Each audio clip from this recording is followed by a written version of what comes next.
right, next one up. Ladies and gentlemen, from Hotelschool, The Hague. Good luck.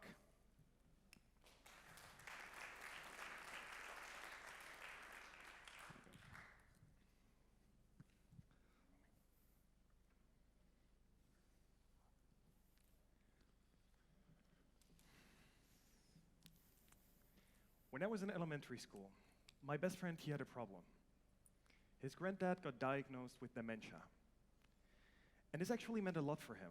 The things that they were used to do, they could not do them anymore together.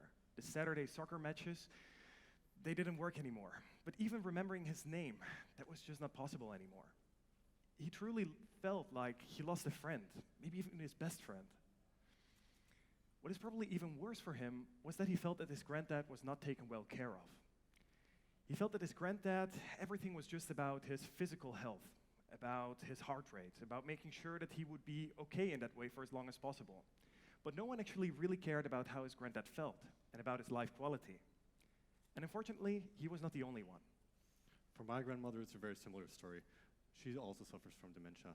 Not only does she keep calling me Torsten, which is not my name, our family's life has been greatly impacted because we constantly live in the fear of something happening to her or have to find solutions for her. After having heard the stories of my peer David and Nicolas, I would like to ask you to stand up if you have direct or indirect contact with a dementia patient.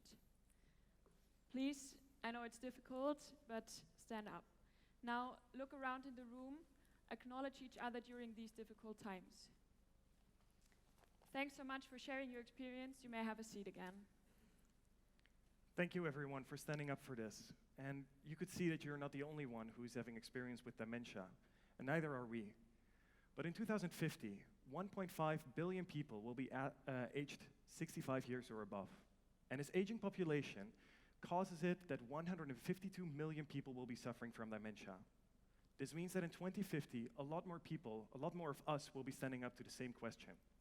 All this together makes dementia, with a total estimated healthcare cost of $1.1 trillion the most expensive disease to treat. But we think it is not necessary like that. We think that dementia can be treated in a much more effective way. But what we find very important is that it can also be treated in a way which is good for the patient. We think that the patient should really have the life quality that he deserves. And therefore we developed Memargon. Memargon is a building that alters itself to the needs of the patients. In our facility in Memargon, everything is about therapy and treatment. Therapy is being provided for patients in early stages of the disease, while treatment is being provided for patients in later stages. We foster intergenerational interaction, as we also host non-dementia patients. But what is this all about? Therapy is being done for people in early stages of the disease by using EEG sensors. Over here with Jeroen Bosman, you will be able to see how an EEG sensor looks nowadays, and we believe that in 30 years it will be even more advanced. For people in later stages of the disease, we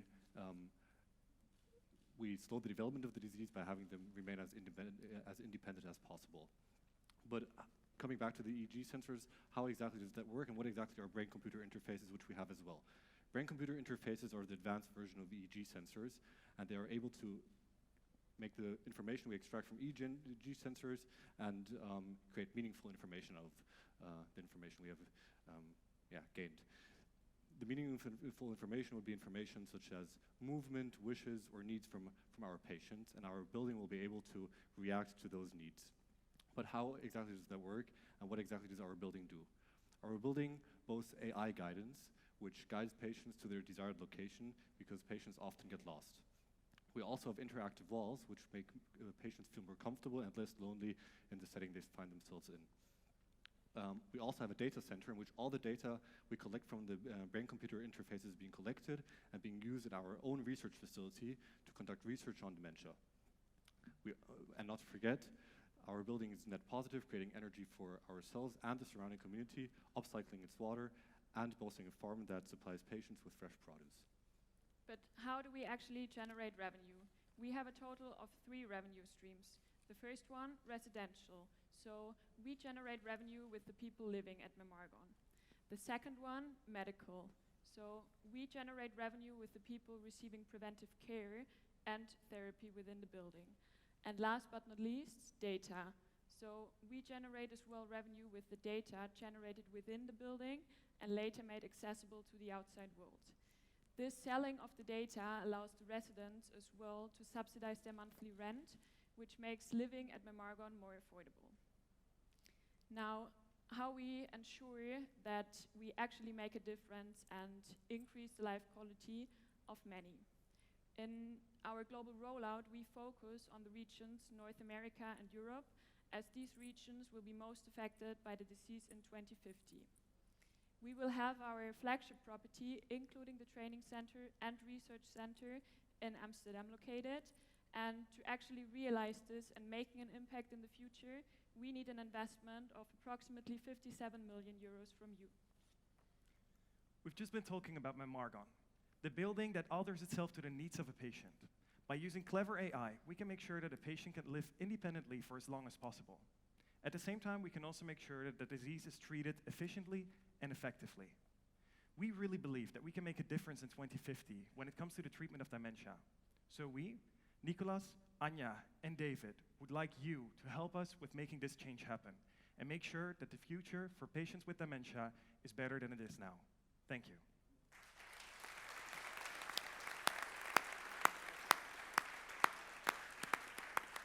Thank you, guys. So, any questions from the jury? Yes, Sandeep, please. So I'm not sure if there exists hospitals like this today, which kind of already cure this disease or have patients living in. Do they? And if yes, how is this so different to the previous hospitals already that exist? Yeah, there are some hospitals that of course focus on treating dementia and also focus on these things. However, also what we noticed when we researched things is that these are still very much focused on especially the physical disease, so how people deteriorate. So what we want to focus at is making people feel good still. Because if people feel better and they feel independent, they will also keep the courage to still keep doing things.